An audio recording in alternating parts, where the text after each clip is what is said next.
Scenes of despair inside the Western Bulldogs rooms. That's a pretty sombre-looking mood, as you can see the next 4 matches, and they're tricky. The Bombers at Marvel, Giants in Ballarat, the Tigers, who are very dangerous, and then the Hawks. So the job's ahead of them. But again, yeah, well, you can say the job's ahead of them, but they're 4 very winnable games. So if you're a Bulldog supporter, if you're good enough, you'll get there. There's no problems. And I think they're having a pretty frank discussion about the opportunity that got away, Kingy. Yeah, they're admirable, but they just leave so many points on the table. Yeah. Don't they? I mean, they do so much at the coalface. It's brutal, and they beat you head to head. You know, we saw Parker giving everything with Bontempelli. Yep. Probably at 30 stoppages tonight. And you say, oh, how do you stop Bontempelli? And you say, well, I feel sorry for Parker, but how do you stop this? And then Treloar does his thing. The small wall was in there, Liberatore. But in the end, it's the ball movement that kills them. I mean, they aren't able to win the ball back, the Dogs, between the arcs. It's been an issue all year. They've relied on their back 6 to win the ball back for them. And if you get a contest down there and you play some random football, who knows? Franklin lit up late. Papley got involved. Hayward, whilst he missed a couple of opportunities, they were electric and moving. Problem for the Dogs. They got some question marks. They're good enough. That's the problem. They're good enough. They're frustrating me, Jace. Yeah. Well, and the other thing is they only had one option up forward. I mean, it was Aaron Norton or bust tonight, and he competed. He flew and gave some great contests, but didn't have any mates up forward. They'll think they would have done enough to win. 7 more inside 50s, 18 more clearances, 22 more contested possessions, and they still got beat. Yeah. So that's why they're sitting there just thinking, what? So are the right pieces in the right places?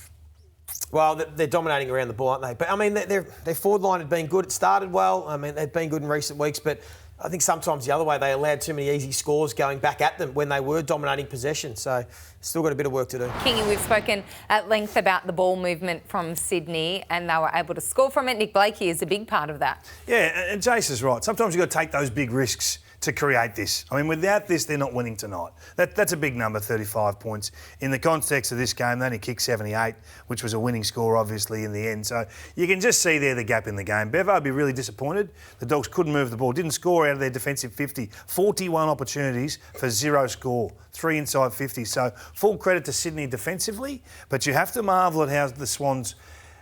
They've been in close games, they haven't got over the line, but their ball movement's been a feature all year. We've talked a lot about their desire to hunt corridor.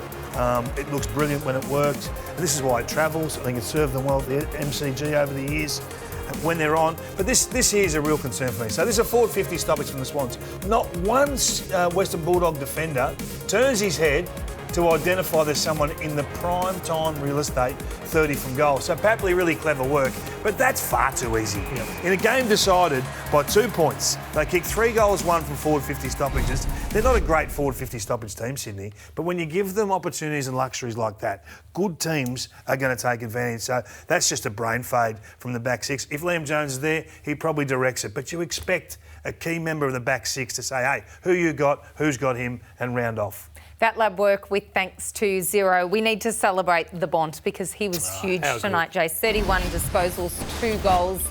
Look, if the result had have gone the other way, we would be saying it was the skipper that completely and utterly won this for the Bulldogs. 100%. Whoever wins the game gets the 3 votes, Bontempelli or Goulden. We run out of superlatives for this guy at times, and he doesn't look the natural athlete that some of the midfielders are around the competition, but he's as good as any of them. He uses his size, he uses his height and his reach. We know that he can kick on both sides, which is very rare for a left footer. He's actually really good on the right boot. But I love the way he imposes himself on games. And he just stays on the move. You see that through clearance and contest. He's always working, and then when it leaves the area, he works really hard to get forward.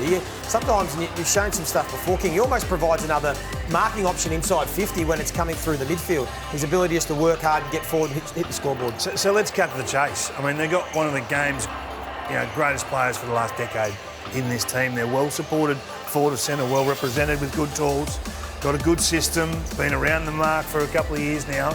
Are they frittering away a great list, a great opportunity? Because they could find themselves out of the 8 after round 18. Now, you wouldn't have thought that would have been the case.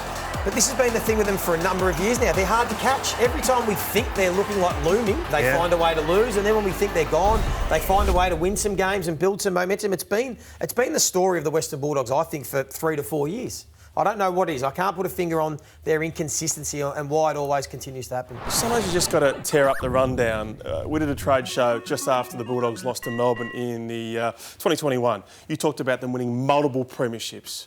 Have they wasted that chance? What is it? Because you just said that they are frittering away a 4 or 5 year opportunity. They're hard to win. They're hard to win, but the only way you can win them over the last few years, and they bucked the trend in 2016, is to finish top 4. And they haven't done that. And how they haven't done that, no one knows.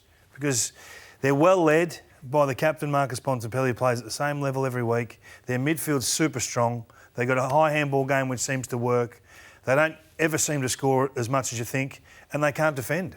Without Liam Jones down there tonight, they looked a little bit rudderless. So I don't have the answer. And I don't know if Luke has the answer or the Dogs hierarchy have the answer either, but this is a top 4 list at minimum. So to be outside the 8 potentially after this round is a real concern. Lost 5 of the last 7, massive 6 weeks to try and get back up somewhere. So at least they could even play a home final from 5th or 6th. Lee, so Sydney, we know the defensive crisis. They're about pick 4, or they were before this weekend. You're giving that pick 4 up for Tom Barrass, who I think is quite likely to get to Sydney. So Tom Barrass will be 28 in October. He will. I think the Sydney Swans definitely need a key defender. So they've got, say, 5 years with him to try and win a flag with this group.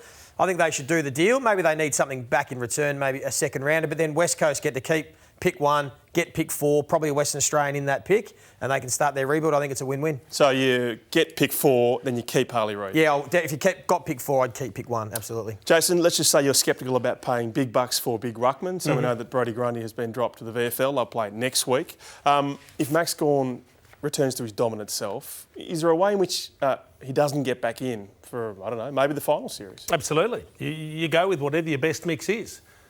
Sometimes what sounds really good in theory doesn't work in practice. Now, it started pretty well when he first came over. It's not working now. But you never know what's going to happen. So Max Gawn could go down injured next week. And touch wood, we hope that doesn't happen.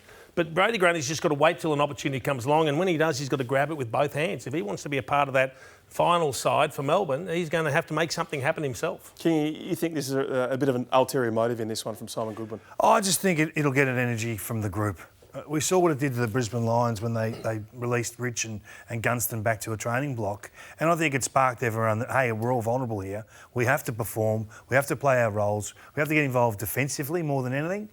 I think that'll have the same effect at Melbourne. Now, whether that's enough to take them to the promised land, who knows? But it's business end of the season. You've got to be picking your best team.